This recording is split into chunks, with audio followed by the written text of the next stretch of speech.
Dobrodošla v tem pogovornem večeru Moja pot do uspeha. Ko sem razmišljal, kako začnemo ta pogovor, morda najprej, gospod Janez Škrabec, a je uspeh, če te na poroko povabi predsednik vlade? Jaz mislim, zdaj objektivno gledano, zagotovo je uspeh, ne. Čeprav sem se spraševal, s čim sem si to zaslužil. Bom tukaj najdu. Šala, to ni bilo eno izmed tistih vprašanj, ko je Janez rekel, da ga ne smem povprašati, ampak sem rekel, da to je zdaj tako aktualna tema, da seveda vprašam, kaj je uspeh? Kako vi uspeh smatrate v svojem življenju?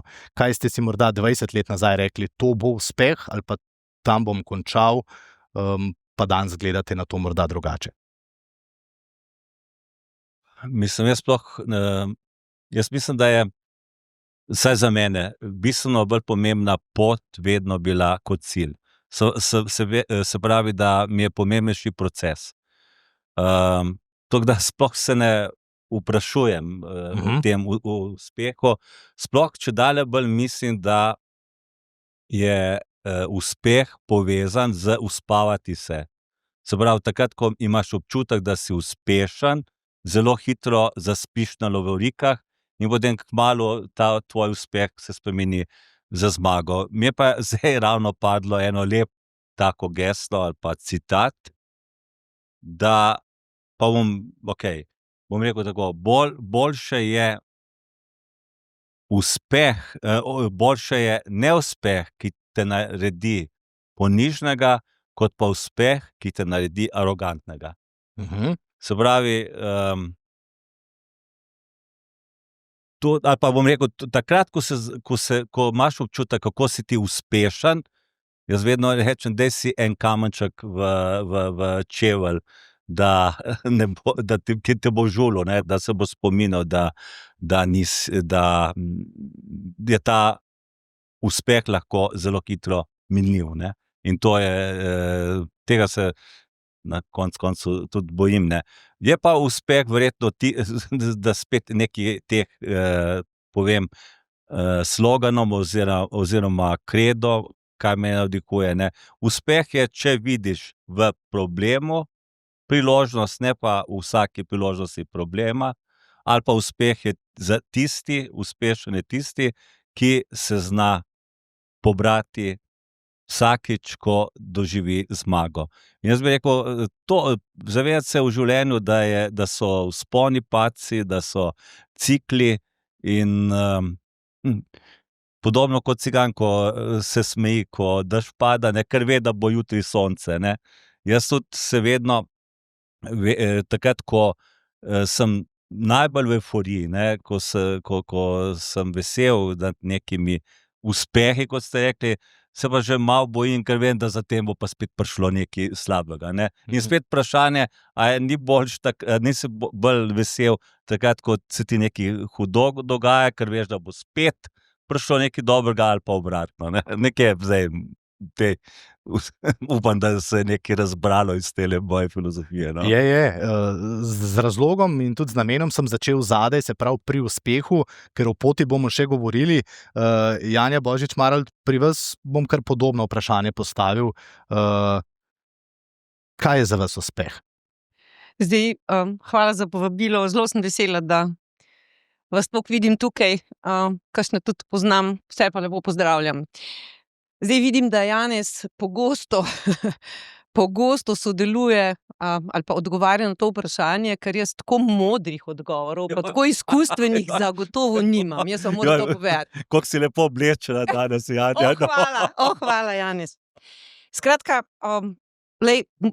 jaz čisto drugače na te stvari gledam. Jaz sem v bistvu, ne vem, ko sem bila majhna, sem plesala balet, pa sem pol gimnastiko, pa pol košarko, ker sem preveč zrasla, pa so rekli, da ne morem zdaj balet pa gimnastiko, no. Takrat sem vedela, kaj je uspeh. Takrat sem vedela, da v bistvu, če sem nekje prva, če ne padem z bradlje, ali pa če dam največ košev, ali pa če naša ekipa zmaga, da smo uspeli. Zase v življenju pa o tem nisem razmišljala in se čudim, kakšenkrat, ko mi rečejo, si uspela, kaj je, to pa je res uspeh, kaj si ti naredila. Vas rečem, zakaj bi to bil uspeh?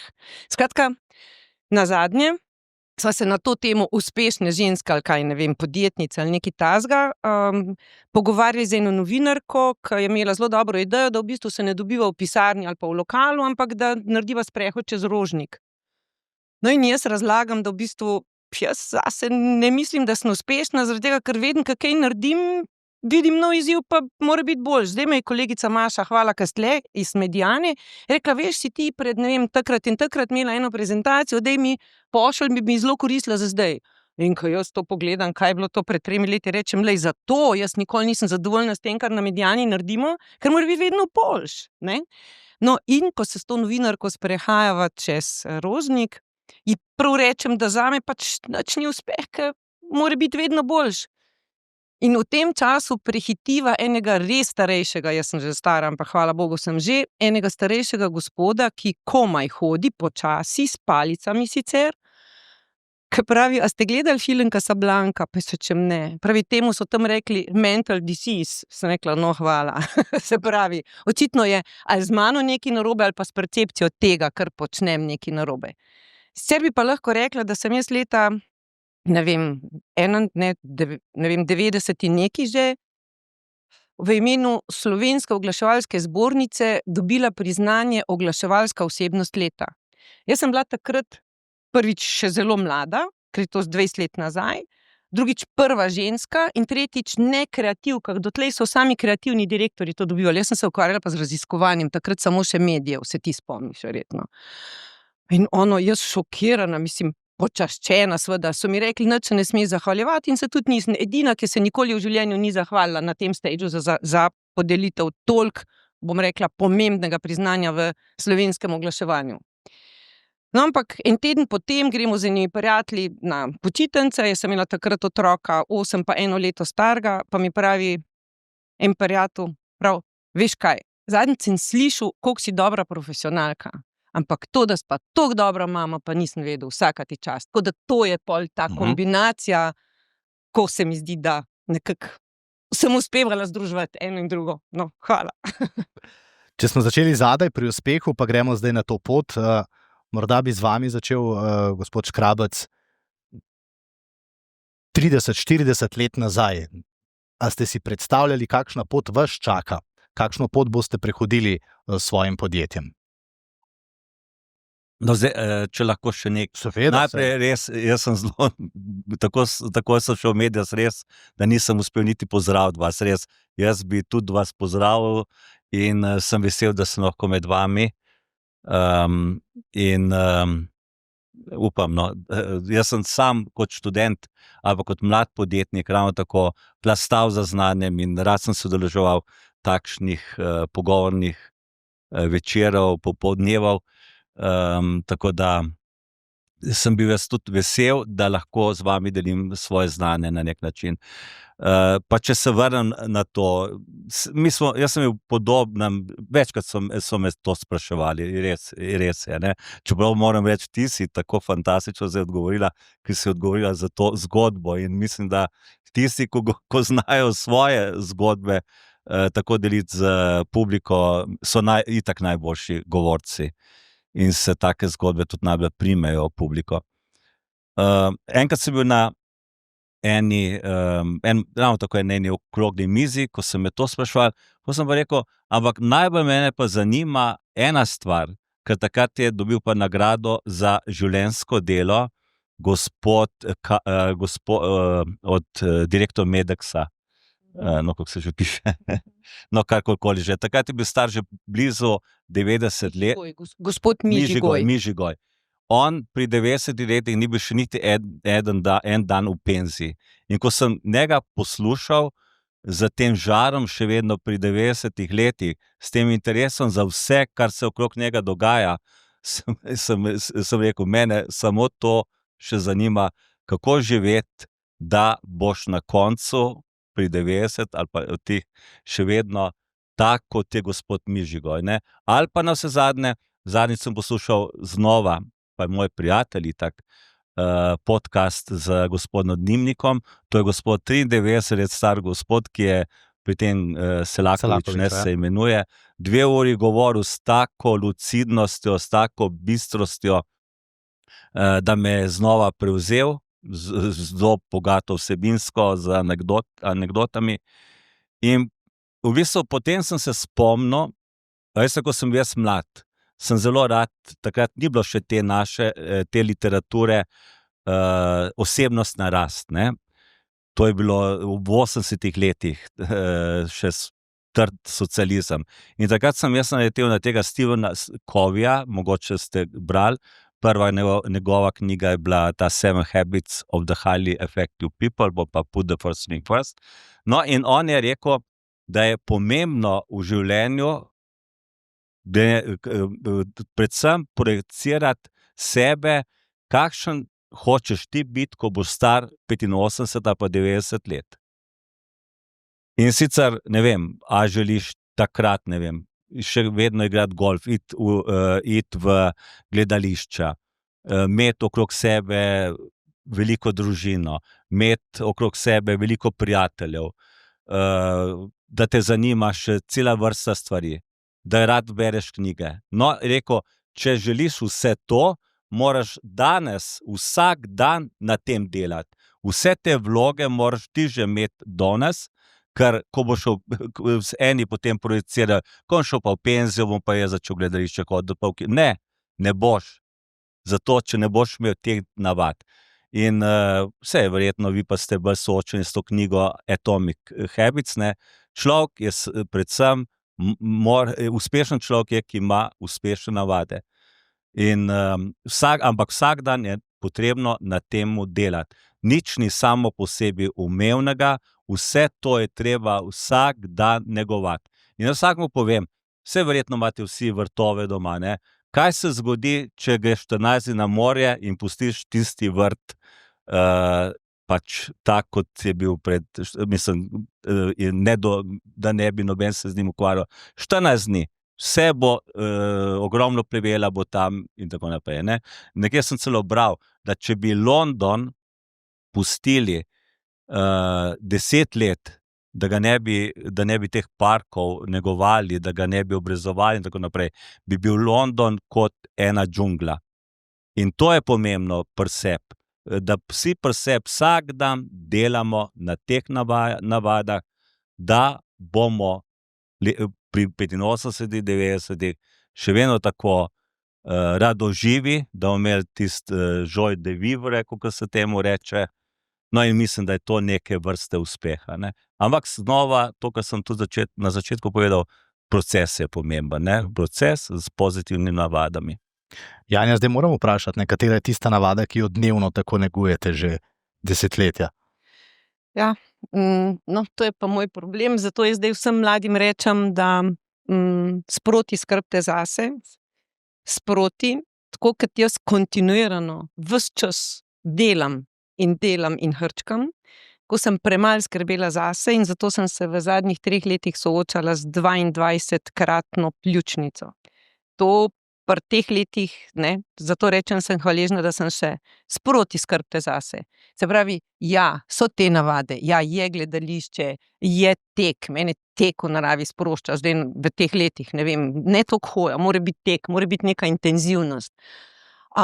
Pa zdaj moram reči, da tudi pogovori, druženje z družino, z otroki, z vnuki že in tako, to pa zdaj prvič v življenju 15:04 na ponedeljek, kadar je ponedeljek, Janja gre izmed Janje, sicer pa potem zvečer vse še ostalo naredi, kar lahko, ker že otroci spijo, ne, se pravi, če kaj, za nič v življenju mi ni žal, bom rekla, pač so bili ogromno padcev, res ogromno padcev, ampak nekako sem se šla skozi. Ampak če sem kaj narobe delala, je pa to, da nisem skrbela sproti zase, ja, ker je vsaka službena pot, vsak sestanek, vsak zaposleni, vsak potencialni obstoječi klient je imel prednost, ne, tako da to jaz mislim in verjamem, da mladi boste znali to dejansko početi.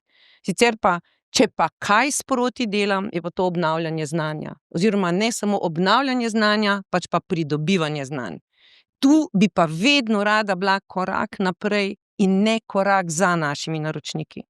In tudi zato sem danes tukaj, ker si želim, da kdo potem, ko bomo mi se tlele nehali, ne, tako na veliko odgovarjati pa pogovarjati, kdo postavi tako vprašanje, da mi bo dalo misliti, kaj se lahko jaz še pa danes ali jutri naučim za prihodnost. Zdaj, znanje je bilo tisto, ki me je takrat ob začetku pognalo naprej ali pa me omogočilo, znanje, ki ga praktično ali nihče drug ni imel ali pa sem si jaz upala, ampak to znanje zastari, ne škodi, ves čas pa je treba biti v korak s časom, še boljš pa je v koraku naprej, pred časom. Se pravi, če je kaj vsakdanja navada, to pa je vsakdanja navada. No? Hvala. Gospod Škrabec, če pomešam znanje z izkušnjami, ki jih imate sedaj, kaj ste v svoji poslovni karieri, na svoji poti naredili tako drugače, da danes s temi izkušnjami, ki jih imate, zagotovo ne bi ponovili te napake? Katera je bila morda kakšna izmed tistih velikih napak, ki jih znanjem danes ne bi več naredili? Mislim, teh napak je bilo toliko, da bi težko zdaj. Ampak ravno hočem na to z eno anekdoto odgovoriti. To je bila tista, ko se dva pogovarjata, ne, zakaj je tako uspešen, ja. Pa je on rekel, zato, ker imam dobre odločitve, ne. Pa je rekel, da je dober, ampak kako se pa pride do teh dobrih odločitev? Rekel, zato, ker sem imel veliko slabih odločitev, ne. Tako da je, mislim, ta no, zdaj, če smo pri Kitajcih, upam, da bomo še prišli, se ta yin-yang, ta dialektika, ne, to, ko enkrat to zapopadaš, veš, da je to slaba odločitev, dobra odločitev je povezana s slabo odločitvijo. Vse to je ena celina in drugo napajata, ne, in gre zigzag. Tako da težko je pa zdaj izdvojil res. Mislim, jaz vam lahko rečem, ne, recimo eno moje najbolj, da rečem, taka britka stvar je bila, ampak ne iz posla, ne, je bila ta, ker sem v prvem letniku gimnazije padel in to na celi črti, ne, in to me je zelo zaznamovalo, ampak da takoj povem, da sem na koncu brez mature naredil, ne, gimnazijo, ampak tisto leto je bilo pa katastrofalno, ampak od takrat, ampak me je pa zelo streznilo, da sem bil potem že takoj v prvem letniku čisto drugačen človek. Sem začel se ukvarjati s športom, ne vem, brati, pridno učiti in tako naprej, in to je potem šlo naprej. Ne. Vprašanje, kaj bi bilo pa, če ne bi pa ravno takrat se tako šokantno soočil z enim, da rečemo pogojno porazom. Ne. Kater predmet je bil kriv? Kar 3.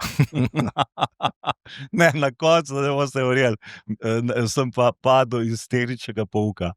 In to zato, ker je bil pač tisti profesor, danes se pa itak ukvarjam, ne, saj jaz sem bolj itak humanist, ampak danes se ukvarjam pa samimi tehnološkimi stvarmi, ne bi noben verjel, ne, ampak pač imeli smo na kočevski gimnaziji, na katerem imam pa zelo lepe spomine danes, smo imeli enega profesorja tehničnega pouka, ko ni bil glih pač, je bil malo, da rečem, no, včasih smo rekli, temu bolj smotan, no, pa smo se bolj hecali z njim, ampak potem nam je dal on vetra na tak način.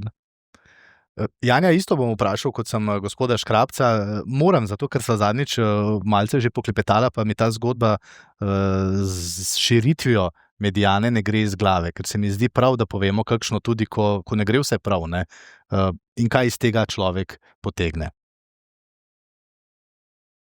Ja, še bolj, ne vem, kaj naj rečem. V bistvu, jaz sem bom rekla, pravijo sicer, da vsaka odločitev je v danem trenutku pravilna. Šele kasneje vidiš, ko sprejmeš novo odločitev, da je bila lahko da tista napačna lahko da. Ja, meni se je že v Sloveniji zgodilo tako, da nas je bilo 5 soustanoviteljev, pa ne bom zdaj o tem, pa je eden izmed njih registriral ime Mediana in je potem zahteval, da njega izplačam za ime Mediana, na primer, ne. To je taka ni fajn izkušnja, okej. Potem, ko smo šli pa na Hrvaško, sem pa tamkajšnjega direktorja, da ne bo dileme, je bil Slovenec, da ne bi kdo mislil, da imam jaz kakšne, ne, šovinistične ali pa nacionalistične. Eno leto smo licenčni projekt uvajali, takrat je bil od BMRB-ja, zdaj od Kantarja, Kantar Media, licenčni projekt uvajali na Hrvaškem. In po enem letu meni na petek piše, ne vem, štovana gospođo Božič, skratka brez veze, grem na svoje. In je takrat odnesel vse fascikle, vse ljudi, vse projekte, pa, ker sem takrat poslušala samo intuicijo. In jaz danes mislim, da je intuicija zelo pomembna, zelo pomembna. Ne smeš je zatreti, ker je intuicija tista, ki te marsikdaj kam pelje tudi prav. Sem mu enkrat pred tem, takrat so bili še virman na roke, skratka tiskani virman podpisala na bianko. In sem imela takrat zelo veliko denarja, za moje pojme, to je bilo 120 000 evrov. Skratka ker je imel originalen moj podpis, je dvignil tudi denar. Ampak ne samo to, se pravi, vzel mi je vse, v petek je odšel, v ponedeljek je začel pa to na veliko tržiti. In je tudi me zbrisal takrat z hrvaškega trga, sicer je potem nehal s to dejavnostjo. No. Ampak a veš, kaj zdaj narediti? Tožiti, kaj naj tožim? Računovodja me je tako pod roko pripeljal na banko, ona gospa, ki je bila referentka, je rekla, pa saj ne morem verjeti, saj sem ga videla, ona je krupan. Ja, ona je krupan, pravi, ampak sem šla preverjati podpis, ampak je bil podpis veljaven in sem ga pač izplačala. Je rekla, mi je bilo sicer čudno, da toliko velika vsota. No, sicer na Hrvaškem nikoli več nismo prišli toliko naprej, on je pa njihov potem čez 2 leti, ja? Ampak je tisti sodelavec, tisti moj zaposleni, ki ga je on vzel, potem šel v tretjo firmo, tam je imel pa dovolj podlage in so tam nadaljevali in razvijali nov produkt, ki je nekje zamenjal tega, sicer pa brenda pa ni mogel registrirati. Pri nas mi se ukvarjamo, pri nas se ukvarjamo z raziskavami. To še pridemo. Ja, skratka, ker vprašalnik ni bil zaščiten, ga ne moreš zaščititi, se pravi, vi lahko našega vzamete, mi lahko vašega vzamemo, tega ni smel, je lahko nadaljeval, ni pa smel brenda koristiti. Tako da to je ena taka izkušnja, ki si rečeš, kaj me je naučila, šli smo naprej, ampak potem so šla še v Srbijo, tako pa ne bom povedala, kaj se je zgodilo. Pa tudi v Albanijo, pa tudi v Makedonijo, no, zaenkrat. Janez, vi ste šli pa tudi do Rusije, ne, pa še kam. Kako je, ko gre Slovenec iz 2-milijonske države, kjer morda, no pa se prej smo bili del Jugoslavije, kar pomeni, da so nas vseeno bolje poznali, zdaj nas pa tudi, ampak a je težko, ko greš sam v svet velikih? No, če imaš to rad, potem ni tako težko, ne? In meni je bila vedno ena največjih vrednot ravno potovanja, spoznavanja drugih kultur, spoznavanja jezikov. No, in imel sem dobre, da rečem, vzore, ne, benchmarke, ne. Moj oče je že takrat delal v tako imenovani tedaj največji državi na svetu, Sovjetski zvezi, in mene je že to, ko sem bil tam 12-13 let, me je navdihovalo, jaz želim tudi tam delati kot moj oče, no, in še posebej zato, ker sem se z njimi, z marsikom srečeval. Moj oče takrat, recimo, itak največja nagrada za poslovne partnerje takrat je bilo, da so prišli lahko v Jugoslavijo, pač partnerji mojega očeta, ne, v Portorož, recimo, smo jih vozili, pa potem na kakšne večerje, in mene oče vedno s sabo imel, ne, in mi je bilo to zelo všeč, ne, in takrat sem rekel, jaz hočem ravno tako biti v zunanji trgovini, in ker je Sovjetska zveza največji trg na svetu, bom jaz delal na tem največjem trgu na svetu. Še posebej zato, ker sem bil v Jugoslaviji. Jugoslavija je pa bila takrat nekaj med kapitalizmom pa med socializmom. Še posebej Slovenija pa še posebej, ne, zato ker tudi, če govorimo o tem trdnem socializmu pri nas je bilo podjetništvo prisotno. Moj oče nikoli ni šel na občino vprašati, kako naj dela župana, in tudi nikoli po državno pomoč, ampak če vem, kako je delal takrat, v 80-ih letih, v letih socialističnega samoupravljanja, približno tako kot jaz danes, pa čisto nič drugače, ne, se pravi, kot podjetnik. In imel sem rad literaturo, potem sem si celo nekakšen tak moto vzel, ko sem iz krsta pri Savici, kjer imate vers: največ sveta otrokov sliši slave. Mislim, ko sem jaz to zaslišal, se pravi, moram jaz sebe, boljš da sebe ne vzamem čez te percepcije, da sem del enega majhnega naroda, Slovencev, 2 milijonskega, ampak da sem del otrokov slave, se pravi Slovanov. To sem še bolj razumel, ko sem gledal karto Evrope pri pouku slovenščine, ko smo imeli razdeljeno Evropo ne politično, ampak po jezikovnih skupinah. Ne? In veste, da imamo Romane v glavnem, Germane pa Slovane, in Romani so bili za rdečo, Germani za rjavo, Slovani pa za zeleno. In ko sem gledal jaz to karto, kar naenkrat se je bilo več kot 3/4 te karte zelene, se mi je kar fajn zdelo. Ne? In sem rekel, ne, evo, nisem jaz majhen, jaz sem velik, ne. Pa še posebej, ko sem prebral takrat, zdaj se sicer ti miti, te percepcije se lomijo spričo tega, kar se dogaja danes na vzhodu, ne, ampak mislim, da je Goethe enkrat rekel, preteklost je bila takrat, ne, ko je on živel v 19. stoletju, preteklost je bila romanska, rimski imperij pa tako naprej, sedanjost je germanska, ne, njegov čas, prihodnost pa slovanska, se mi fantastično vse to skupaj zdelo in sem v tem videl priložnosti. Ampak jaz sem želel najprej vedeti, da je pa fajn imeti podjetniško znanje, če bom šel v ta socialistični svet, v Sovjetsko zvezo, in sem šel najprej v Ameriko, še preden sem šel v Sovjetsko zvezo. Jaz sem šel z 20 leti po maturi, 83. leta, kar za enih par mesecev v Ameriko in sem tam sicer delal, da sem si kaj denarja zaslužil, sem pa potem z Greyhoundom tudi potoval potem in obiskoval razne ljudi in seveda se soočil s prvimi urami podjetništva, tako da sem tudi med drugim ogromno literature takrat prinesel s seboj v Jugoslavijo, ki je še ni bilo na tem trgu, ne. In ja, meni je v bistvu bila Rusija od takrat, ali pa ruska kultura v fokusu leta 88, ko se je vse to začelo, sem šel v Moskvo potem, začel se je Gorbačov, začela se je njihova revolucija, perestrojka, demokratizacija iz tistega sivega socializma. No, in od takrat pa do danes sem povezan s temi trgi. Bi pa poudaril eno stvar.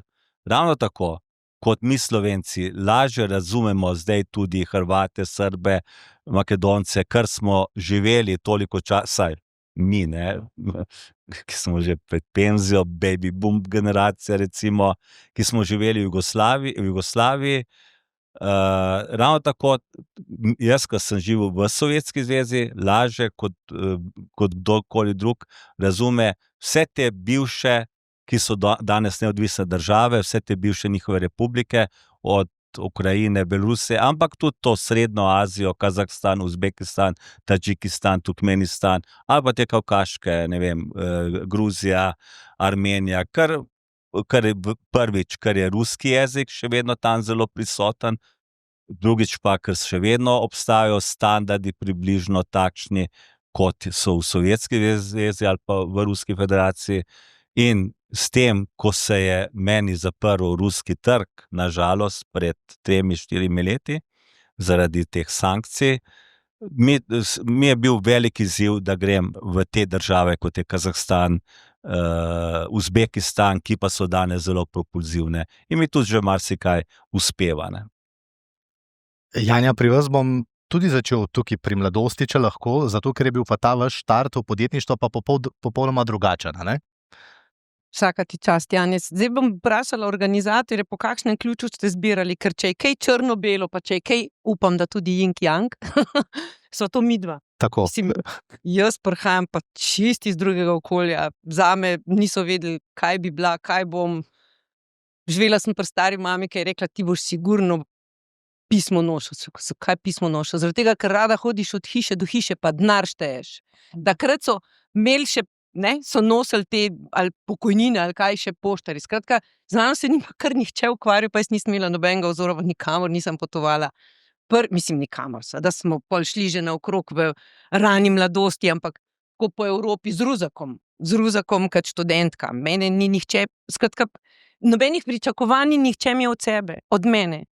Jaz, če zdaj za nazaj, ko poslušam tebe, pa ko slišim to vprašanje, razmišljam, jaz sem imela samo pričakovanja od sebe, ampak od sebe drugače, pa več, pa boljš. Pa ne znam tega sploh razložiti. Ne? Kot rečeno, prej sem rekla, nikoli ni bilo nič, kar sem danes naredila dovolj dobro za jutri.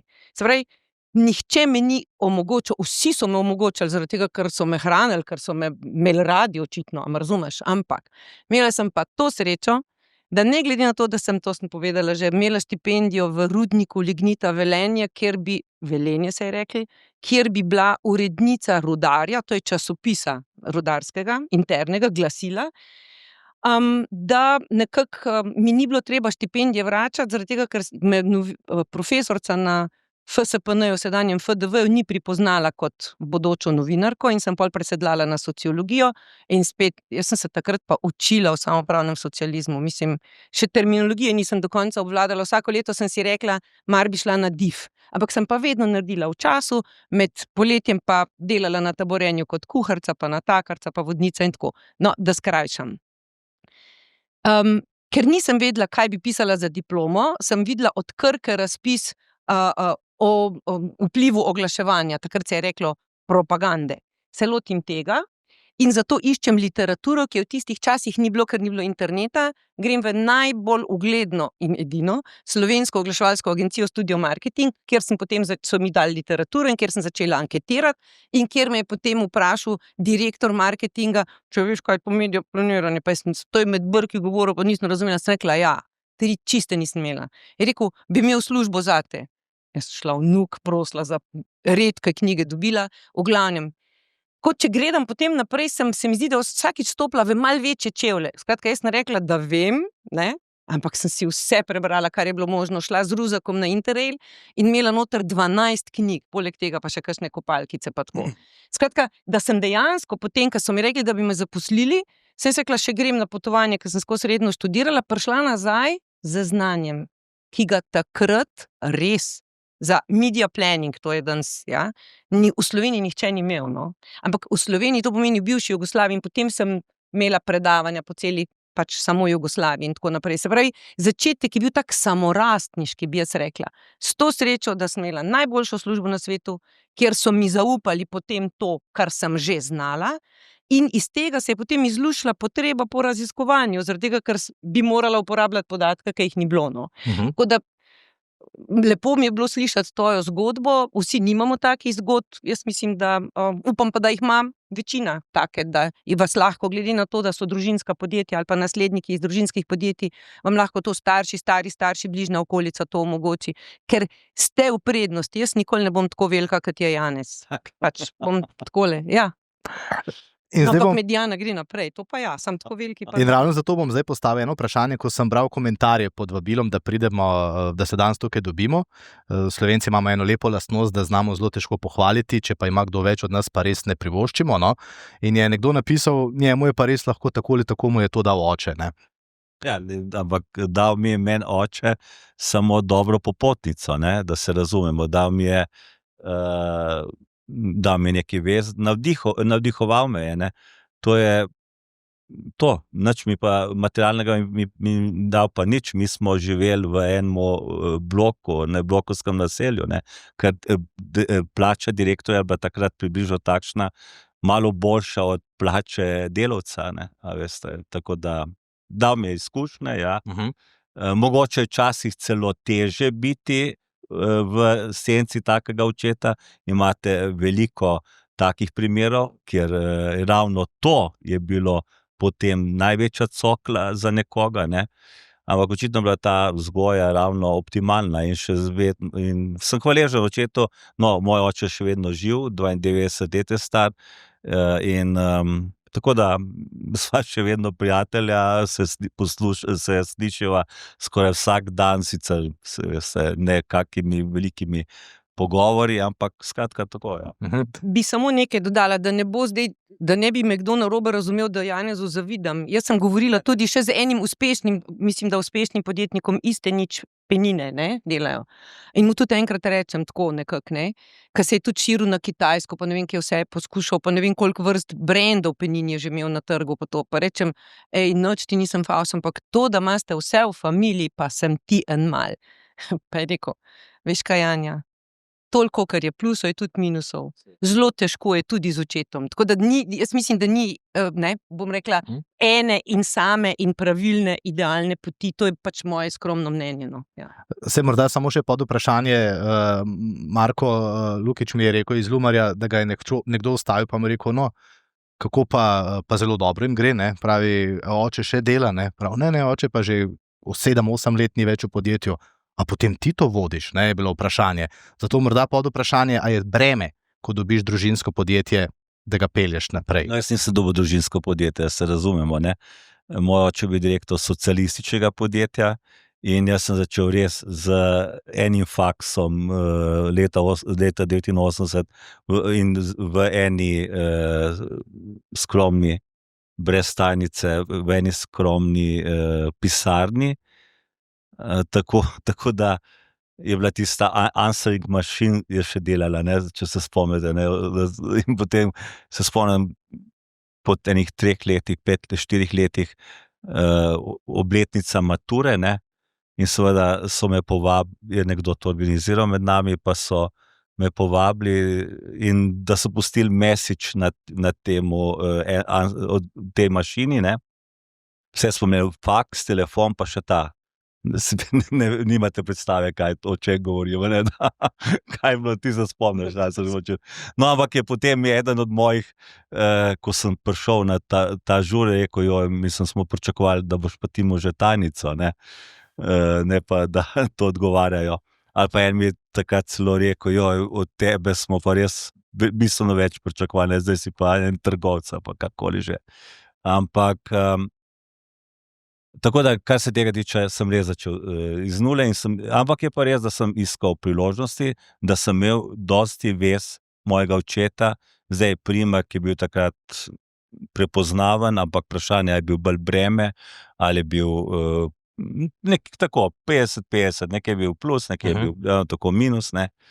Ampak verjetno je to, da je prav eno dobro mero tega, ne vem, te stimulacije, pa ne vem kaj, tega spodbujanja znal pri meni oče. Saj, jaz vam povem, ko sem jaz hodil z njim, ne, on je bil tako ponosen name, ne, da in potem je, ko se pač o kakih mizah smo se pogovarjali, pa je zmeri izpostavljal, kako sem pridem, pa kaj se delam, ne. Pa včasih sem celo rekel, oče, grem s tabo, ampak prosim te, čisto nič o meni govoriti, ker meni je bilo nerodno, ne, pa še kaj si je celo zmislil, ne, to odkrito povem. Ampak ja, tako, to je bila taka.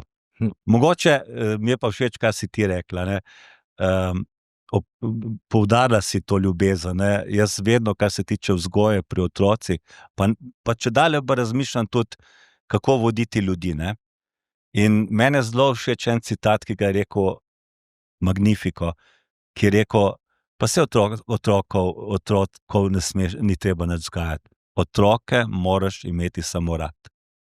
In tudi celo zdaj jaz razmišljam, kako sodelovati z mojimi sodelavci, ne, kako jih voditi, ne, in čedalje bolj sem prepričan, se ni treba svoje sodelavce sploh nič voditi. Sodelavce moraš samo imeti rad. In zdaj, mislim, med nami, med vami, je en moj sodelavec, Gašper tamle, nisem vedel, da bo tukaj, ne, tako da res moram po pravici govoriti, ker bo lahko on potem vam to več ali manj potrjeval, upam, kar sem povedal, pa kar bo povedal, pa upam, da si ne delam nekih utvar, ne, ali pa da ima on res tudi take občutke, kot sem pravkar jih izrazil, ne. Ja, moramo iti zdaj na posel, Janja, ko sva klepetala, preden si rekla, da prideš na današnji dogodek, sem rekel, postavil bom vprašanje, ampak kaj vi sploh delate? A živiš od tega lahko, da meriš javno mnenje pred volitvami in potem je to to? Na ta odgovor si se pripravila, vem. Ne. Ja, mislim, to pa Vedno. vem. A saj Ne, to zato, pa vem, saj kaj zato. delamo. Ja, to Ja. pa vem. Skratka, a veš, zelo zanimivo, verjetno, a kdo ve, da delamo javnomnenjske raziskave? Ne. A res? Hvala, ste zelo razgledani. Ja, hvala. Ne, meni se zgodi, da pridem na faks, na fakultete različne, pa rečem, Janja, ke dela javno mnenje, ke naredijo vzporedne volitve in tako, sigurno vsi poznate s televizije in to so vaša generacija, pa seveda me ne poznajo s televizije.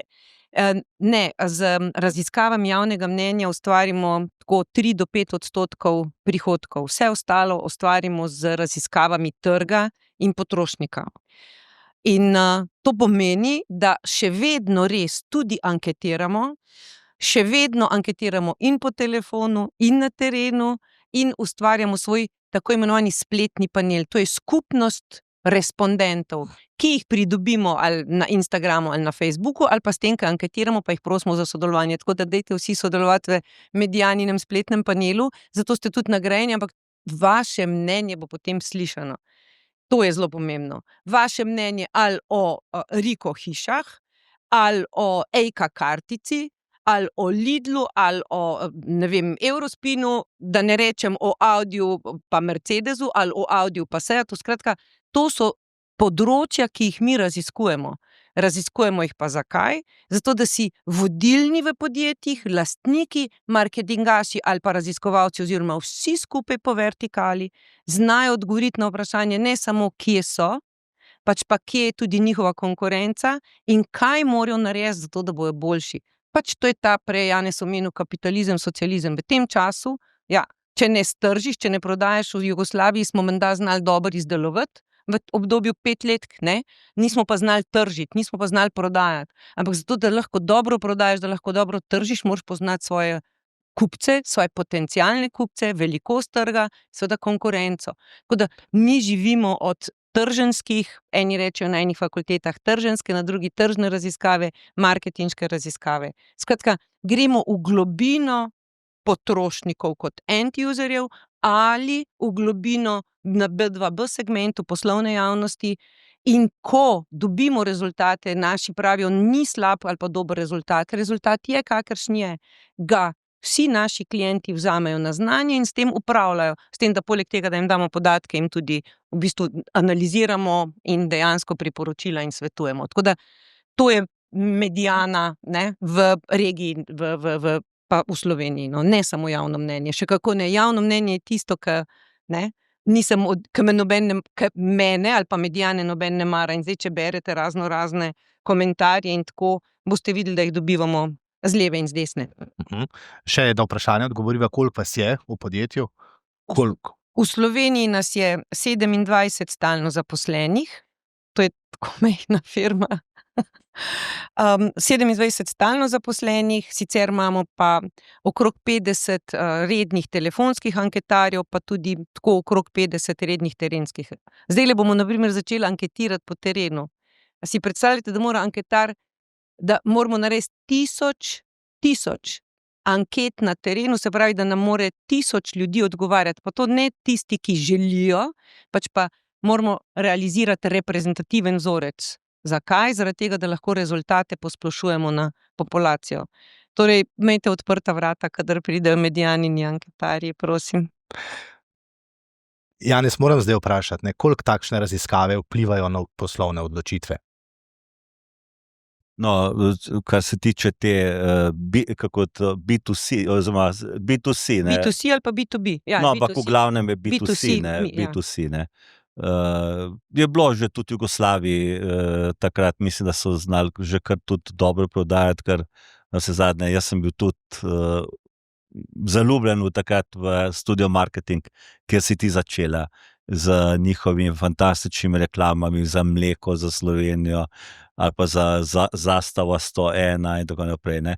Je pa res, da je bila Jugoslavija bolj zaprt trg, ampak slovenska podjetja so, bom rekel, bila konkurenčna na tem jugoslovanskem trgu, kar v redu in zato so tudi razvijala reklame pa tako naprej. Ne. Tako da Jugoslavija bila daleč od tistega socialističnega tipičnega sistema, kot ga imamo pred očmi, kot je bilo, ne vem, na Poljskem pa kjerkoli drugje. Ne. Tudi slovenska podjetja so bila zelo zazrta v svet. Moj oče recimo ni nikoli razmišljal, kako bo tržil tukaj po Jugoslaviji, ampak kako bo eksportiral, kako bo izvažal. Jaz sem samo o izvozu slišal. Bodisi v izvoz v Sovjetsko zvezo ali pa v Nemčijo, pa v te države. Italijo pa to. Nekaj sreča in to jaz vedno rad poudarjam. Ne. Slovenija ima to srečo, da živi ali pa da okrog nje 500 kilometrov je verjetno najbogatejši del sveta. Ne. Imamo sever Italije, ki je zelo bogat, imamo Avstrijo, Bavarsko, imamo celo Zagreb, ki je ravno tako bogat, ne. In zato seveda je nam lahko bistveno lažje, kot pa recimo tam nekje v Makedoniji, kjer imajo na zahodu Albanijo, recimo. Ne. Kaj je bilo potem vprašanje? Ravno pri tem trgu, če ga Janja raziskuje, Okay. a je morda kdaj tako, da imate... Kako je to vplivalo? Ja, mislim, jaz odkrito povem B2B, jaz sem zelo malo poslužujem teh raziskav, ki jih je omenila. Smo se pa pri Riko hišah posluževali teh raziskav, ki so zelo dober indikator, usmerjevalnik in jaz verjamem, da ampak seveda to je potrebno kontinuirano delati, razvijati, prilagajati vse skupaj in seveda za take, se veste, zelo pomembno je, da veš, kaj tvoj kupec pričakuje od tebe, ne. In seveda je potem temu primeru ti prilagajaš ta proizvod, ne, in jaz se zavedam teh potreb tega, ali pa bom rekel zahtev, ali pa tega marketing miksa, kjer so takšne na podjetja dragocena in hvala Bogu, da jih imamo. Ne. In zares, hvala, ker si omenil, jaz se opravičujem, lahko da nisem omenila, da je bila to podjetje ali pa ta agencija Studio Marketing. Oni so imeli raziskovalni oddelek in v bistvu jaz nisem bila takrat v raziskavah, ampak oni so takrat delali raziskavo v 80-ih na jugoslovanskem trgu za Unior orodje. Okay? In iz te raziskave sta izhajali cona A pa cona B. Mnogi danes rečejo, da je bil to začetek odcepitve Slovenije, ker so videli, da orodja v Sloveniji uporabljajo ljudje sami, pretežno moški, no, takrat, da v Srbiji in tam na jugu, ne, Jugoslavije, so pa vsi majstore klicali in so v bistvu na ta način potem tudi oglaševali. A razumeš, kaj hočem reči? In to, da so bili slovenski brendi dol, Alfa in Omega, je dejansko se nekaj preneslo še v današnji čas, ampak zelo malo. In to je plod, hvala, ker si to povedal, to je plod raziskav. Skratka, takrat so na Studiu Marketing imeli od 9 do 12 do 15 raziskovalcev trga. No, ampak jaz sem dol anketirala v Srbijo, ker prijem nekam anketiram za meblo, pohištvo pa to. Pa končno najdem enega tipa, ki mi je odprl, pa tako malo čudno je bilo noter, sami bil tako malo nenavaden pa to. Rečem, zdaj vam bom vedela v slovenščini, kaj vam pomeni, če rečem pohištvo? Reče Stalin. Rečem, verjetno ne znam dovolj dobro srbsko. Kaj vam pomeni, če rečem pohištvo? Pravi Stalin. Pa še pa tretjič povem, rekel, ti ne veš, kaj je Stalin, a vidiš, sve smeđe, vse je rjavo. Pravi, to je to, pravi. In je v bistvu tako inovativno povedal, skratka, hočem reči, da smo že takrat delali za slovenska podjetja tudi raziskave, ampak pač jaz kot anketar v bivši Jugoslaviji. Jaz, če lahko se navežem, v teh časih smo mi na ekonomski fakulteti šli z eno kampanjo, podobne stvari smo delali. Moto te kampanje je bil duh podjetništva se širi po ekonomski fakulteti.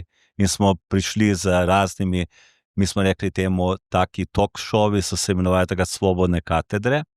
Med drugim eden od gostov je bil tudi Jernej Repovž, ki je bil direktor tega, zato ker zame je bil media marketing ravno tako eden najljubših, da rečem, podjetij takrat v Jugoslaviji. In ti povem, da sem največji honorar tudi pri njih dobil.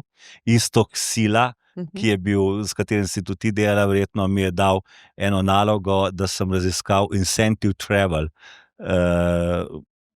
pa napisal pač o tem neke povzetke, ampak mi smo šli takrat, Delo je ravno imelo, jaz nisem uporabljal svoje tiskane medije, ampak po enih parih mesecih sem šel jaz v Delo stik, tam je, mislim, da je en gospod Hribar ali neki direktor. Jože Hribar.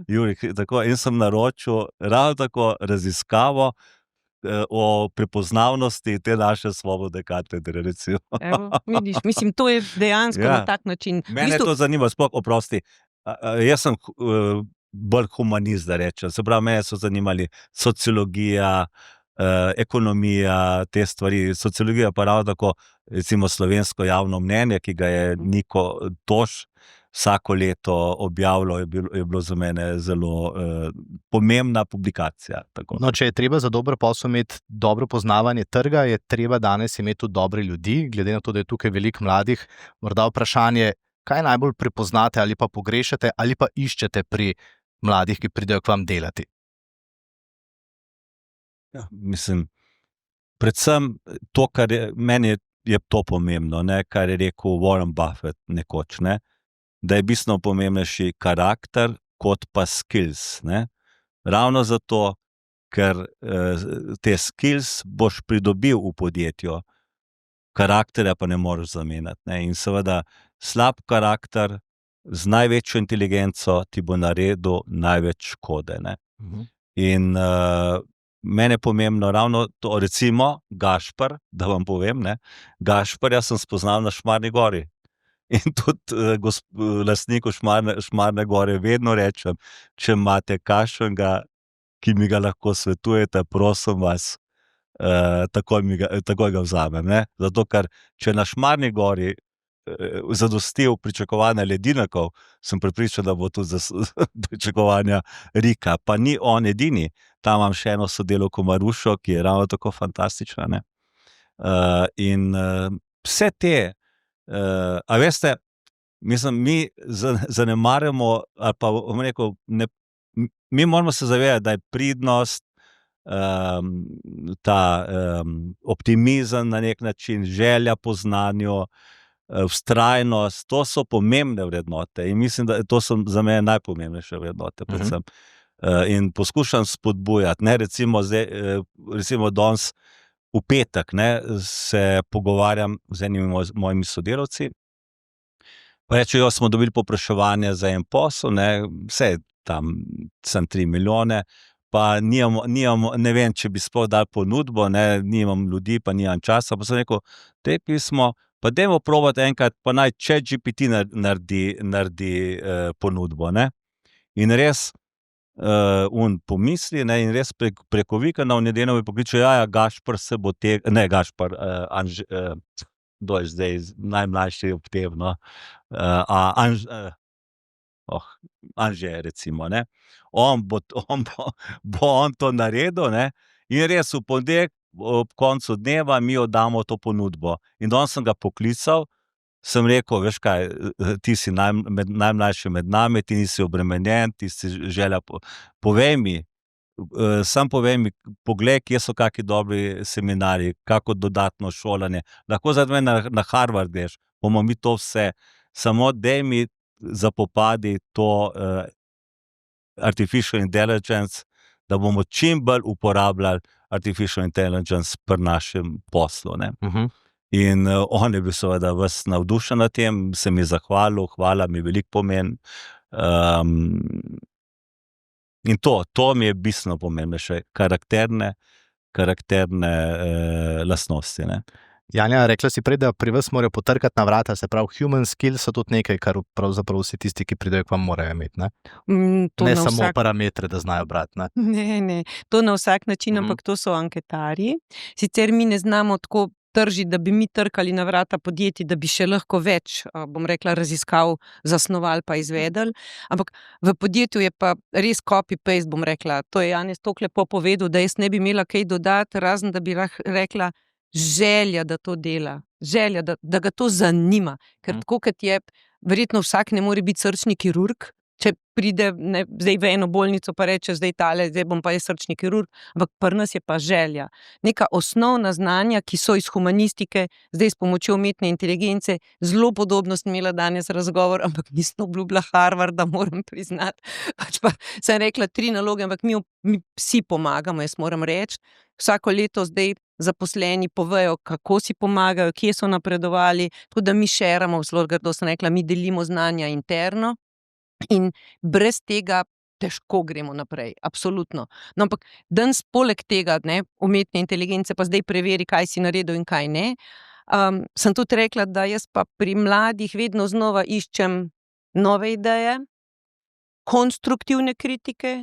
Ni nujno, da bo vsaka nova ideja realizirana, aplikabilna ta trenutek, lahko da jutri ali pojutrišnjem, ko bo trg zrel za to. Mi smo 33 let na trgu in ne bi bili na trgu, če ne bi ves čas napredovali. Jaz sem tako ekipo, da je v bistvu učeča tudi ekipa, tudi ljudje grejo naprej, tisti, ki so, bom rekla, res redka fluktuacija. Skratka, novi pa ki prihajajo z novimi znanji, ki so danes res na voljo, ne samo na fakultetah. Naši naročniki so tudi fakultete. Naš naročnik je ekonomska fakulteta, naš naročnik je fakulteta za elektro, je doba, skratka, tudi ne. Tako da ne samo univerzitetna znanja in poleg tega druga znanja in takale mreženja, druženja. Zdaj, če bo kdo hotel iti na Harvard na tečaj, veste, da bo Janez dal pol svoj mail ali pa svojo številko. Ne, ampak zelo lepo, to je res motivacijsko, se strinjam s tabo, jaz tako daleč nisem šla. Torej, vse te lastnosti človeške, dejansko etične, pri nas je etika izjemnega pomena. Mi moramo biti v prvi vrsti, tako kot sem jaz prej rekla zase, v bistvu sama sebe, ženem dalje, ne med drugi. Ampak ta etika pa tudi, mi smo vsi v bistvu uokvirjeni, kar damo od sebe, moramo biti s podpisom Mediana, v kar morajo javnost, mi smo odgovorni javnosti, mi smo odgovorni vladi, državi, vsakemu gospodarskemu objektu in vsakemu posamezniku, vsakemu državljanu. Tako da to je tisto, kaj je neke vrste omejitev po eni strani, po drugi strani pa se tukaj najdemo in takšni smo. Tako da vse osnovne humane in človeške vrednote, volja in želja za delo, ker če si nekaj zelo želiš, bo to tudi uspel, če kaj za to narediš. Gospod Škrabec, prej ste rekli, ta majhen posel 3 milijone, kateri je bil največji? Največji posel sem jaz naredil že leta 2005, da vam povem odkrito, ali pa 2003. In sicer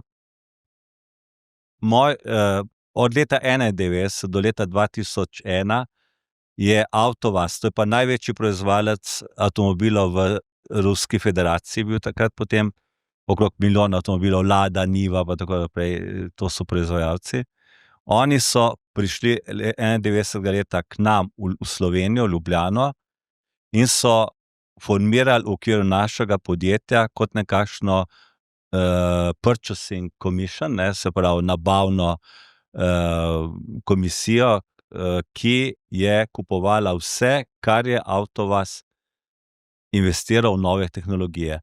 Avtovaz je pa takrat, veste približno, da je vsak avtomobil sestavljen iz približno 2500 komponent in zato rabiš ogromno neke tehnologije, od strušenc, obdelovalnih centrov, metalurška oprema, galvanizacija, plastične mase predelave, razne preše, you name it.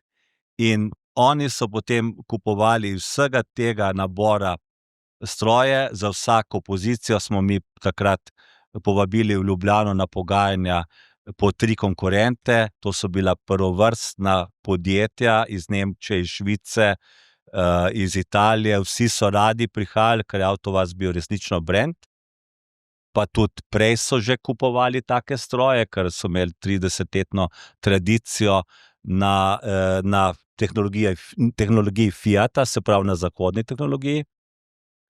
Kje je bila pa naša prednost, pa zakaj smo sploh prišli do tega posla? Vedeti morate, da v Sovjetski zvezi tako podjetje, kot je bilo Avtovaz, ni imelo pravice ali pa te možnosti, da gre samo na trg. Oni so tako prodajali svoje proizvode, avtomobile čez neko podjetje v Moskvi, imenovalo se Auto Export, in kupovali vse stroje preko nekega centralnega trgovskega podjetja v Moskvi, Autoprom Import. In seveda ti Moskviči, ne, so se obnašali od teh provincialcev, tako rečejo Nemci, nazehok, ne. In seveda leta 91 so se hoteli od njih popolnoma odcepiti, po drugi strani pa sami niso imeli izkušenj nekako na trgu. No, in seveda mi smo bili na pravem mestu ta pravi čas. Zdaj, ne me spet spraševati, kako je pa, si pa prišel do tega, ne, dajmo res tukaj začeti. In smo rekli, prvič, Sovjetska zveza je imela takrat probleme z valuto. In smo rekli, mi ne rabimo valute, dajte nam avtomobile, in smo naredili v bistvu barter z njimi. Oni so nam dali 20,000 avtomobilov, katere smo jim prodajali, predvsem takrat na Ukrajino. Ta denar se je stekel tukaj na en račun, ne, in potem smo financirali razne te proizvode in tako naprej. In tukaj je bilo okrog 20 Rusov do leta 2001. In največji posel je pa bil takrat že okrog 150 milijonov evrov, in sicer smo prodali lakirno linijo, montažno linijo in linijo varenja za nov avtomobil Lada, z produkcijo na leto 200,000 avtomobilov. In ta je bila visoko moderna, ne vem, koliko robotov je bilo že takrat v tej konfiguraciji. In ravno zaradi te linije je potem tudi Renault, verjetno veste, da je Renault stopil v ta avtovaz ne vem katerega leta, da je potem lahko v tej liniji delal tudi potem Logane, pa ne vem kaj. Sedaj seveda, verjetno ste malo sledite, ob vojni v Ukrajini je Renault pač izstopil iz avtovaza, avtovaz je spet sam. Ampak to je bil recimo največji posel. No, ta trenutek imamo pa največji posel podobne velikosti, ker delamo modernizacijo jeseniške tega, rečem, infrastrukturnega, transportnega vozlišča. Ni to samo postaja, kot se je to govorilo, ampak gre za en velik kompleks modernizacije vseh teh tirov, postajališč in tako naprej. A pri takšnih vsotah je kdaj strah, da zmanjka za plače? Tukaj vas malo peljem na to Šmarno goro nazaj. No? Jaz vam odkrito, vse sem povedal že vam, ko smo se pripravljali na to oddajo, ali kaj še to, pogovorni večer, ampak to imava isto še vedno bojazen z Janjo. A lahko jaz povem to zgodbo z Janjo? Mi z Janjo sva velika prijatelja. Jaz jo imam, seveda jaz pač oba smo poročena, normalno, da ne morem gojiti do nje ne vem kakšnih čustev, jo imam za sestro, priznam, ker sem res prijatelja in mi veliko pomeni Janja in pomeni mi veliko njena družina in otroci in tako naprej. No in mi da se enkrat smo imeli skupaj večerjo, pa je bila nedelja, no in pol jaz rečem, jaz tako cvikam spet naslednji teden, ne, ki prihaja, koliko problemov, a bom sploh preživel, pa tako naprej. In ona me pogleda pa reče, čakaj, ti tudi cvikaš? Mislim se, jaz tudi, ampak kako ti lahko cvikaš? Jaz tresem se, ne, no, in rekla, ok, če pa ti tudi, pa ni tak problem, da tudi jaz, ne, in vse to je zelo pomembno, da si mi podjetniki in tudi vi, ko ste mladi, ne, ko imate težave, ko imate dileme, odprite se, ne, podelite vse te probleme z svojimi bližnjimi in vam bo zagotovo lažje, ne samo zato, ker boste dobili marsikateri nasvet, ampak da boste videli, da vaši problemi niso nič posebnega in potem vsem nam je tako bistveno lažje. In res, jaz se vsakega 30. v mesecu, če je le možno, da sem v Ljubljani, grem na Šmarno goro, pozvonim, se zahvalim, en mesec je šel mimo, 5. očitno bom lahko plačo izplačal in tako naprej. Ampak to delam že 40 let skoraj, ne, in ja, vse še en teden, ne, do 30. bo kar držalo, vse res. Jaz pa, ne sam 30, jaz pa ob nedeljah zvečer ne morem zaspati. Pa tudi, ko sem na dopustu ali pa v drugi državi, mene pa ta nedelja.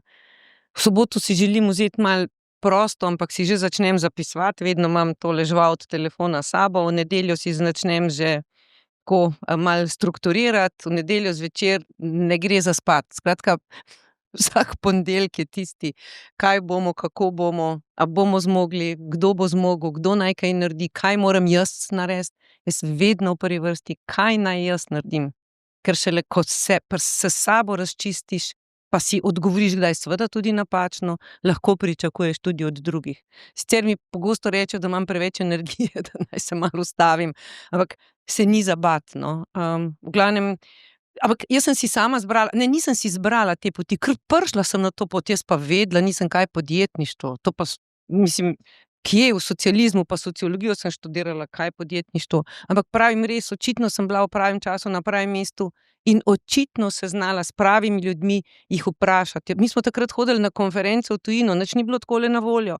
Na konference v tujino, kjer sem po vsakem predavanju šla potem k predavatelju, mu dala svojo vizitko, kar me je sicer prej naučil bivši direktor, omogočil mi je, da sem šla 2-krat na leto v tujino. Skratka, potem mi ni bilo škoda denarja za investirati v znanje in ti kontakti so mi potem prinesli tudi tuje investitorje, tudi druge firme, tudi prodor v svet. Skratka, da ne bom zdaj utrujala s tem, kaj vse je bilo, ker pa bi lahko res mislil, da so to bili uspehi, ampak tako majhni, veš, teh številk mi ne vidimo. Mi imamo manj kot 3 milijone prometa na leto, ne, tako da verjetno, a se ti kdaj trese roka, a je razlika, če bi podpisal zdaj za 3 milijone, ne, ali je to velika razlika, se opravičujem, Gregor, ker sem jaz ali pa za 100 milijonov za železniško postajo. Jaz imam nalivnik vedno s sabo, a veš, ne, pa z nalivnikom Jaz sem nalivnik. Ja, veva, hvala. Tudi Janez mi ga je že podaril. Fejst lepega. No, hočem reči nalivnik, ampak po mojem bi se mi kar malo tresla roka, če bi morala kakšne večje številke podpisovati. Ne glede na to, da ena prijateljica je rekla, veš kaj, Jana, so vse en koliko je ničel, odgovorno pa dobro moraš speljati. Jaz ne vem. Jaz gledam na vse posle z istim respektom, to moram reči. Še eno stvar, preden damo mikrofon tukaj v publiko. Prej, ko smo sedeli tam notri, ste rekli, danes imam še en dogodek, pri eni knjigi sem poleg. A je uspeh tudi to, da začneš vračati nazaj v okolico? Kar vi, kot večkrat ste rekli, sem humanist, me to veliko stvari zanima, počnete. Ne vem, ko pogledamo, kje vse ste poleg, Festival Ljubljana, pri knjigah, Škrabčeva domačija, skratka en kup enih stvari, če preberemo medije, pri Krekovem inštitutu. Ne, tako da, ne. Zato, ker je Krek daš rojaka, veste, ste opazili. Ne, ampak tudi tukaj, recimo, Ljubljanski festival mi sponzoriramo tudi 25 let, ali pa še več, mogoče 30. No in eden izmed teh, ki je največkrat bil naš sponzoriranec, je bil Gergijev. Gergijev je danes je sporna oseba, ne, ker je preveč v tem Putinovem krogu, ampak recimo pri 10 leti njega so vabila vsi odri sveta. On je bil umetniški direktor, ne vem, leta in leta v Münchenski operi, recimo, in vreden gost Metropolitanske, pa tako naprej. No, in je prihajal skoraj vsako leto na ta letni festival, bodisi z Leningradskim oziroma Mariinskim teatrom, ali pa z Bolšoj teatrom, ali pa pač z raznimi orkestri. No, in ponavadi smo imeli to pri ruskem ambasadorju večerjo in seveda, ko si na večerji z Rusi, oni pravijo, če ti ne govoriš tostov, napitnic, ne, takrat potem to pokaže, pa da piješ, to si alkoholik verjetno, ne. Zato moraš za vsakič potem tudi kako napitnico povedati. No, in vedno je bila moja napitnica taka, da upam na koncu, da bom lahko tudi drugo leto sponzoriral. Se pravi, da bom imel to možnost, predvsem finančno, to moč, da bom to. No, in to se ponavlja zdaj že spet 30 let, ne, ampak iz kje to izvira, ali pa bom rekel, kako to racionalizirati, ali pa kako si to razlagati. Na vse zadnje, jaz še nekaj mi potrjuje. Recimo, Bill Gates je rekel, vsako podjetje je 2 leti pred svojim propadom. In potem, ko sem jaz to prebral od Bill Gatesa, sem rekel, če je Microsoft 2 leti, je Riko 14 dni, ne. Se pravi, jaz moram pa se še bolj truditi vsak dan, ker bo kmalu tisti 14 dni, če ne bom danes nič naredil, bo hitro 14 dni, pa bo prišel do mojega propada. Ali pa še eno stvar mi je bila potem všeč, to je pa rekel moj prastric, ki je bil frančiškan, pater Stanislav Škrabec, mi tudi propagiramo njegovo ime, njegova dela, navsezadnje smo ustanovili Škrabčevo fundacijo. Ta Škrabčeva, že omenjena domačija, je njegova rojstna hiša, ki je spremenjena v muzej, tudi nekaj, morda kdo izmed vas je to si ogledal, nekaj podjetnikov, ker je Katarina Karlovšek, je mislim, da lansko leto pripeljala del vas. Imamo tudi podobne pogovorne večere, kot je ta. Največji jezikoslovec 19. stoletja, ampak je pisal tudi take eseje, ne. No in nekje je rekel, slovenski jezik, naša slovenščina je fantastična in naš narod je res, da rečem, zelo dober, ne. Ampak tako kot vse, tudi naš narod, tudi naš jezik bo propadel, zato ker propadajo kraljestva, države, ljudje in tako naprej. Ampak prizadevati si moramo, da bo to čim kasneje. In mislim, da je to fajn se zavedati, ne, da je vse pred propadom, ampak na nas je, da bo to čim kasneje. Še 2 vprašanji, Janja, pa potem seveda še za Janeza. Katera telefonska številka od politika je pri vas najvišja na seznamu? Oziroma, a je tako, da lahko kogarkoli, kadarkoli pokličete? Če kdo pokliče mene, sem mu lahko tudi na voljo, če nisem zasedena. Janez, pri vas pa vprašanje, glede na dobre vezi, a Putina bi lahko poklicali, če? Mislim, da veste, to je, ne verjamem, da bi ga lahko, ker tudi nisem si niti mislil, da bi ga, in tudi ne vem, kaj bi mu povedal, ne. To so, jaz sem se srečal z njim, sem imel to čas, ampak to zahvaljujoč gospodu Pahorju.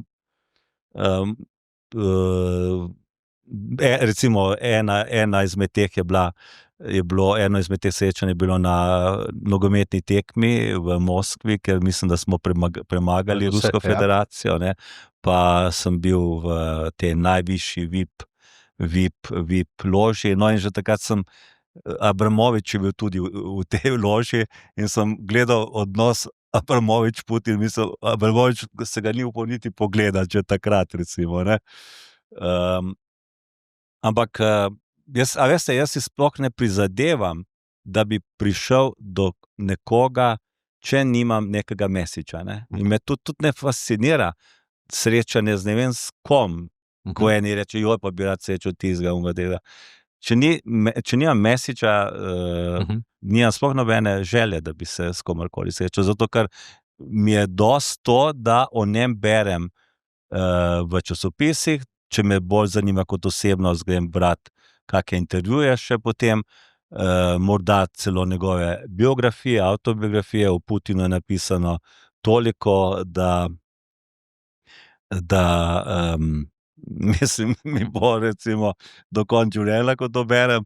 Ampak eno anekdoto bi povedal s Lukašenkom, če lahko, ne. Seveda. Ki sem ga spoznal pa res tam leta 2002. No, in potem z Belorusijo sem jaz delal in še vedno nekaj delam, ne. No, in zvedeli so, da sem pač imel z neko podjetje, sem jaz zastopal tukaj v Sloveniji, in so oni tudi hoteli priti do tega podjetja, japonskega podjetja, in so mu povedali, in si je želel, da pridem, da me poprosi, on osebno, takrat, to je bilo leta nazaj, ne. No, in to mi je bilo najbolj všeč, ko mi je to rekel. Mi je rekel, prvič, da naj to jaz držim v rokah, da ne bi slučajno njegovi birokrati to uničili, ne. Drugo je pa rekel, Janez, ko so se pogovarjali, ne, pa je marsikaj mi govoril, kaj vse naredil, pa tako naprej, ne, pa rekel, poglej, Janez, pa sem to naredil, pa imam toliko dela, kle, pa to, zdaj imam pa še te volitve. Rekel, te pjereš, ti vivori, ne, mislim, zdaj imam pa še te volitve. Ja, nič, to je za ta prvi krog moje poti v uspehu. Se mi zdi, da bo zagotovo zdaj kakšno vprašanje še, pa bomo en mikrofon dali, da zaokroži v krog, pa se mi zdi, da tudi si oba zaslužita eno zahvalo, en aplavz.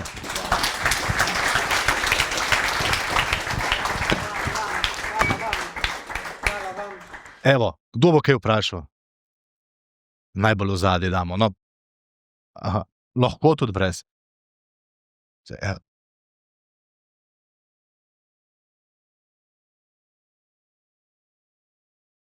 Živjo. Jaz imam eno vprašanje, sicer je za oba, in se navezuje na umetno inteligenco, glede na to, da ste prej že odprli to temo. In sicer me zanima, imate kako konkretno rešitev že implementirano znotraj podjetja? In če je odgovor na to ne, pol naslednje vprašanje je, če planirate kaj v bližnji prihodnosti. Kar Jana vzeme. Hvala za vprašanje. Jaz sem Janja, vi ste pa? Pardon, Erik Trnau. Že Erik. Da bi sami razvili kaj, nimamo, si pa v vseh postopkih pomagamo s tistim, kar je na voljo. Se pa redno dobivam, zdaj bom rekla, predvsem s fanti, kar je nenavadno, s katerimi se dogovarjamo, kaj vse bi pa lahko naredili in se lotevajo izzivov, ki menimo, da so za nas res veliki izzivi, kar bi lahko pri nas predvsem pospešilo, skrajšalo kakšno fazo v procesu od pridobivanja do prezentiranja ali pa da ne rečem povzetkov. Se pravi, implementiramo osnovna orodja, ki so že na voljo in začenjamo razvijati tudi svoja. Sicer je nekako moje mnenje takole, jaz sem prejšnji teden poslušala en webinar, da sem se dejansko počutila tako kot, da ne rečem, leta 94-96, ko smo pri nas, na primer, anketirali po telefonu in delali raziskavo o gledanosti televizije. Po svetu, na razvitih trgih, so bili pa že davno prisotni people metri, to pomeni naprave, ki so evidentirale gledanost televizije. Skratka, mi smo bili daleč zadaj in to smo potem upeljali v Slovenijo leta 2000-2001. Se pravi, da je trajalo 4-5 let, predno sem cel svet obšla, zbrala ponudnika in tako naprej. Danes se pa zavedam, da ni več 4-5-6 let za implementacijo nečesa, zato sem, bom rekla, iz dneva v dan, ne bom rekla rahlo nezadovoljna, ampak pričakujem več, ker mislim, da mora iti hitreje. Ne pričakujem pa svetega grala, se pravi, ne pričakujem pa, da bo zdaj vse naredilo tisto nekaj, kar je že razvito ali kar bomo razvili, pa da mi ne bomo več potrebni. In ko smo pred enim mesecem, je en kolega že razvil bom jaz rekla, koristne razvojne korake pri našem procesu dela in sem hotela biti zraven pri raziskovalcih, ko je to prezentiral, bili smo preko Zooma in na koncu najprej, to ni v redu, pa tisto ni v redu. Mislim, meni kar srce me je začel špikati, ma razumeš, zares. Sem rekla, lejte, dragi moji, zdaj pa si slišal nov kolega, zdaj pa si slišal slovenceljsko lastnost, kar je prej, pa nočem kritizirati. Prej Janez mimogrede tudi omenil, da težko kaj pohvalimo.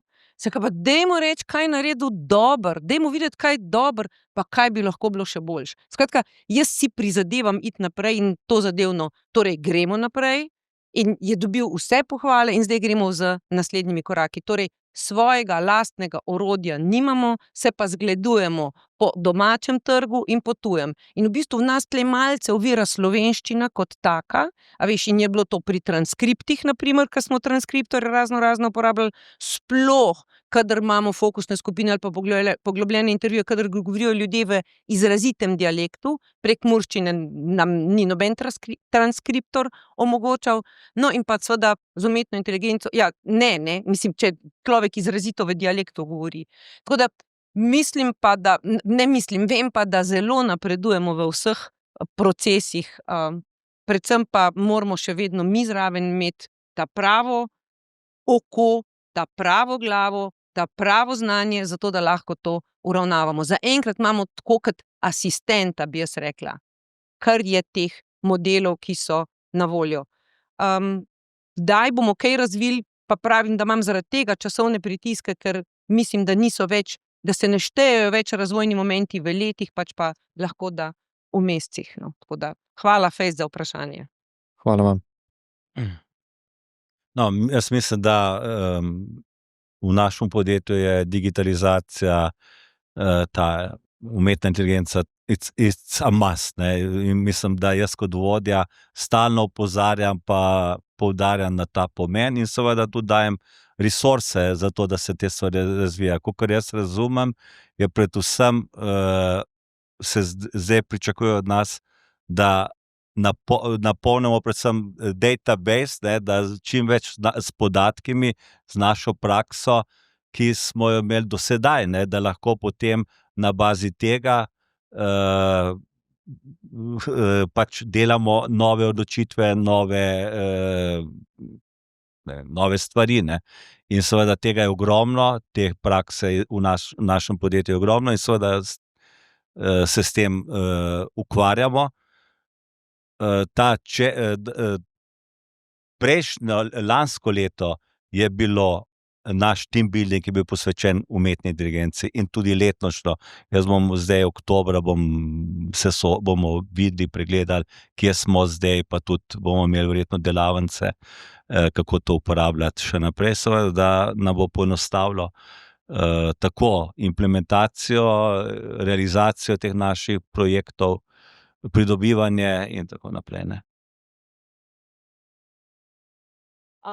Zelo pomembno, mi ležimo na podatkih, ne? Mi imamo podatke od leta 92, a veš, ne? To so ogromne baze podatkov. In ko sem brala knjigo Kaj Fulija o umetni inteligenci, Kitajska, Amerika, zelo priporočam knjigo, zelo priporočam. Človek je bil direktor Google pa Amazonov, ne vem, lahko da sem si skratka teh korporacij, ampak Kitajc ni bistveno, je poudarjal njihove v bistvu razvojne korake, oni imajo ogromno podatkov na voljo, okay? In zato so lahko razvijali algoritme in zato jim je lahko to pomagalo. In če sem jaz na konferencah v prejšnjih desetletjih prodajala Slovenijo kot idealen pilotni trg, zakaj? Zaradi tega, ker smo dovolj majhni, hkrati imamo pa vse lastnosti trga, okay? Bi lahko pilotne zadeve tle testirali. Si jih v zadnjih, bom rekla, parih letih, zlasti pa ne zdaj v zadnjih 3 letih, ne upam več Slovenije ponujati kot pilotni trg, ker imamo premalo podatkov zbranih. Ampak na to temo lahko še povem, da smo delali eno raziskavo v 46 državah po svetu, mi smo tudi mednarodni, ampak ne tako kot Janez, pa tako kot Riko, pač pa smo povezani z medijanami po drugih državah sveta. Kdaj se ljudje počutijo stari? In so se ljudje že pred 5 leti, je bila ta raziskava, zdaj je nova, pa ne vem natančno podatkov, na Kitajskem počutili stari pri 44 letih, mi pri 58, tele Italijani pa pri 78. In a veš, kaj zdaj? Kaj se je tle zgodilo? Pa jaz rečem, ampak to so bila skrajnosti. Pa jaz rečem mojemu Kitajcu, halo, mislim, a mi lahko razložiš? Rekel, Janja, nimam znanstvenega odgovora, ampak lahko, da se ljudje počutijo stare zato, ker uporabljajo vse povsod, moramo uporabljati pametne telefone za nakup hrane, za nakup šopka, ki ga prineseš domov, za zavarovanje, skratka. In ne zmorejo tega preboja narediti, pač in se počutijo zato stare. Italijani pa zakaj? Tudi kličem, tam je pa Italijanka, šefica pravi, nimam znanstvenega odgovora. Ampak lahko da zato, ker radi dobro pijemo, dobro jemo, pa ker smo radi v družbi družine in prijateljev in se pogosto družimo. A veš, kaj hočem reči? Skratka, Italijani. Kitajci so imeli to zelo hitro razvito in so uporabljali velike baze podatkov, ki ti omogočajo razvoj algoritmov. Če imaš ti par podatkov, ti ne morejo nič pomagati. Tako da tle sem jaz tako čutila malo zavoreno pri nas. Ampak pravi, na Medijani imamo tega ogromno in zaradi tega se tega lotevamo. Hvala, ker si mi dal idejo za naprej. Hvala za vprašanje. Hvala obema. Kdo je naslednji? Aha. Evo, ta pa nekaj pripotuje. Pa če imate kakšno idejo, kar pridite. Jaz sem Janja z Medijane. Tole sem imela prej okrog vratu, lej. Jaz sem ponovadi sem Janja z Medijane. A je prav? se me lahko najde. Ups. Zdravo. Najprej ena zanimivost za gospoda Škrabca. Veliko ste govorili o peljavi teh sistemov avtomatizacije v podjetju z AI-jem. Ne boste verjeli, ampak en mojih najboljših prijateljev dela pri vas na oddelku elektrotehnike in imata s punco podjetje, ki se prav s tem ukvarjata. Tako da, naprimer, zanimivost. Bi bilo se zanimivo pogovoriti z njim. Druga zadeva naprej. Jaz sem Kristjan Kek. Ja, sem. Janis. Da bi bilo verjetno dosti potencialnih zadev za implementirati. Pa ne boste povedali, da naj Matevž Belaj. Super, zelo v redu fant. Je pa šele 1 leto pred nas. Tako. Je bil pa štipendist, če se ne motim. Ja, tako je tudi, Pa tudi njegov oče dela v Tudi Riko hiše, ja. Ja. In ima zelo odgovoren projekt, recimo ta, pa je mlad. Koliko je star? 25? 24 let, no on Drugi tir. že na drugem tiru dela, najpomembnejšem infrastrukturnem projektu v Sloveniji. Ja, tako. V glavnem, moje vprašanje pa je, kot sem rekel, sem inženir in izjemno občudujem pri vas sposobnost pridobivanja ogromnih projektov in širjenja posla po svetu. Pač definitivno ste znan kot neverjeten prodajalec, business developer in lobist. In kaj bi svetoval nam mladim glede tega področja? Kako pridobiti, ko ti začneš neko podjetje, potem posle z večjimi akterji, ko mogoče še nimaš te kredibilnosti in referenc, in tudi na koncu mogoče z državami, ker ste eni verjetno najboljših v Sloveniji in širše na tem področju. Mislim, hvala za ta kompliment in sem ga vesel, to moram priznati, da ste to prepoznali. Jaz mislim, da je ena najpomembnejša stvar je potrpežljivost. Zato, ker nobena stvar od teh stvari ni prišla preko noči. Dobro, jaz sem začel 91. leta, pa je zelo hitro prišlo do mene že veliki posli, ja, to priznam. Sam recimo, ko sem pa osvajal potem nove trge, naprimer, ko smo šli v Belorusijo, smo začeli ravno tako z par 10 tisočimi dolarji, pa v stanovanju, trisobnem stanovanju, kjer smo in spali in delali in tako naprej. In tudi zdaj, na vse zadnje, ravno kar odpiramo predstavništvo v Kazahstanu, pa verjetno v Dubaju, in vem, da ne bo to šlo čez noč, da bo potrebno vztrajati, da bo dosti porazov do takrat, dosti stroškov bomo, pa še ne vem, če bomo uspeli, ne. Tako da bi predvsem to potrpežljivost, pa seveda, pa to je pomembno, ne, seveda, da imaš, mi smo zelo diversificirani, tako tržno kot produktivno, in enkrat pač en trg boljše dela, drugi nek trg subvencionira tisti, ki bo potem mogoče naslednjič ravno ta trg subvencionira ta dejavnost, subvencionira ono dejavnost in tako naprej. In seveda eno zaupanje zdravo imeti pri vsem skupaj, ne, v ljudi, v te projekte, ne obupati, ne kaznovati napak, tudi če ve, da bo ogromno šlo v nič denarja in vsega in energije.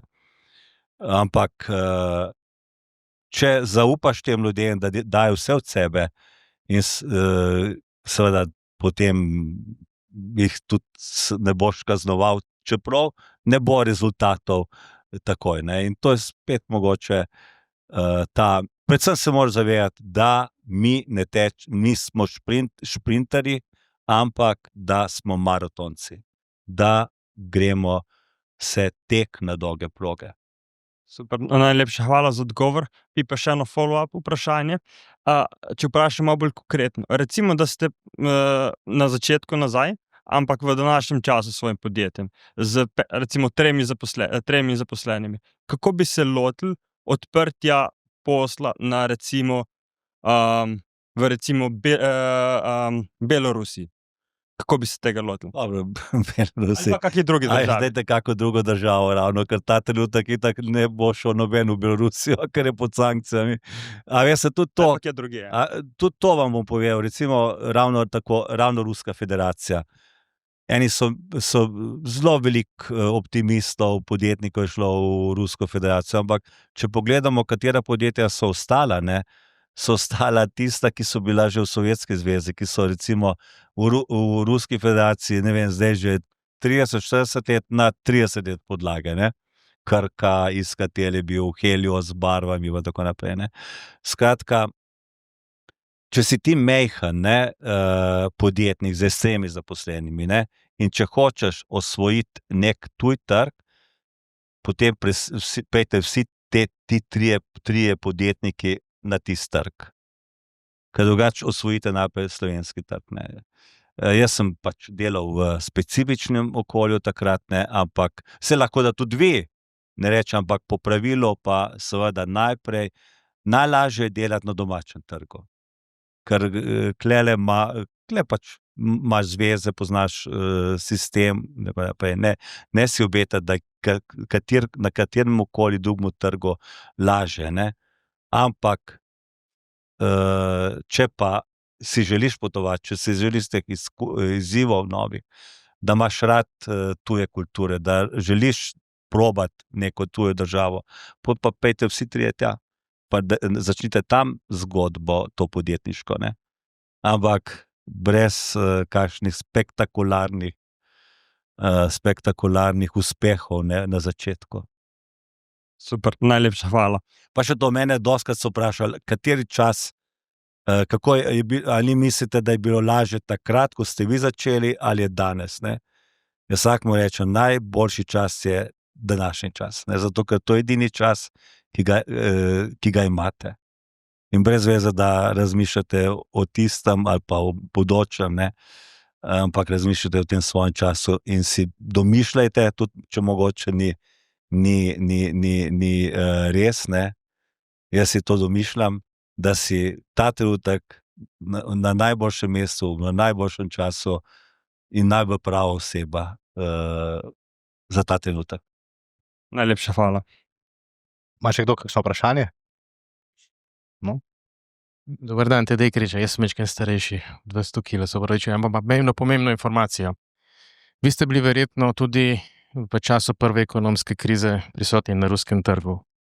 Takrat se je rubelj kralj lomil, takrat je bilo kar krizno tudi za vaše podjetje. Danes so časi, niso podobni temu, ampak vendar so razburkani, bom rekel, tukaj je verjetno kar nekaj mladih podjetnikov in je mogoče za njih zanimivo, kako prebroditi takšno krizo, kako se pripraviti na njo, pa kako je čez njo. No, jaz vam bom povedal, zdaj pa tisto, kar sem povedal na začetku, ne, ali v problemu vidiš priložnost, ali v priložnosti problem. Jaz se spomnim, to je bilo leto 1998, ko je bil popoln default v Ruski federaciji, ne vem kakšne devalvacije rublja in tako naprej, ne. Vse banke so zapustile Rusko federacijo. In mi smo takrat bili prvi Slovenci ravno rečem mojim vodstvom, no, da ne bom preveč prepotenten, smo prvo zahodno novo kreditno linijo dali neki ruski banki, to je bil Nešekonov banka, v Sloveniji je bil pač konzorcij, mislim, da je bila Unicredito, potem SKB, pa SIT banka, SIT je zavaroval to, tam je bil Nešekonov banka, ki je bila zelo ugledna, tako ali tako, ne. No, mi smo prepoznali to, da so ugledni, ne, no, in takrat smo ta kredit pa dali za obnovo nekega hotela. Enrico je potem to naredil, ta hotel, imenoval se je takrat Budimpešta, danes se imenuje Peter I, ki je v centru Moskve, v samem zgodovinskem delu in danes je elitni hotel. No, recimo, otvarjali smo ga leta 2002, ko je bil tudi državni obisk, gospod Janša je bil takrat premier, spomnim se na otvoritvi, so bili cel državni vrh, takrat je bil pa še župan Moskve Lučkov. Tako da, ja, takrat smo mi ta default, da rečem, te probleme spremenili v priložnost in uspeli, ne, in to nam je dal kar en zagon v našem delu znova v Ruski federaciji, ne. Da smo se odlepili samo od Avtovaza, ker takrat Avtovaz je potem nehal z nami delati na tak način, ne.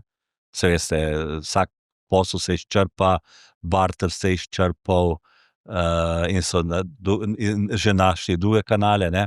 No, ampak smo šli pa potem to recimo v gradbeništvo ali pa nove podjetja našli, ker smo potem ponovili takih kreditnih linij kar nekaj, ne. No, in recimo tudi v Belorusijo smo prišli na tak način, ker smo uspeli z slovenskim finančnim sistemom, da smo našim kupcem dali konkurenčne ponudbe ob asistenci SID-a. No, in tudi zdaj upam v Kazahstanu, Uzbekistanu, da bo to tudi eden od teh naših komparativnih prednosti, ne.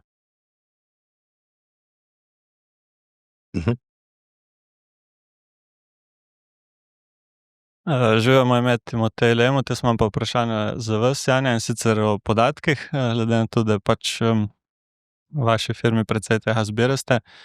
Sam sem iz finančne industrije in tam pač, ko se pogovarjam s kolegi, je precej razlik, oziroma dobivam precej nasprotujoča mnenja na vprašanje, kaj je bolj važno, ali podatke ali kako jih obdelaš, ne, oziroma ki je večja dodana vrednost, da se moramo še bolj digitalizirati, kakor smo, ali podatkov že več kot dovolj, pa jih pač moramo znati boljše izkoriščati. Tako je to bilo prvo vprašanje, drugo pa malo bolj konkretno še za vas, ali sodelujete tudi s kakšnimi zavarovalnicami, na primer.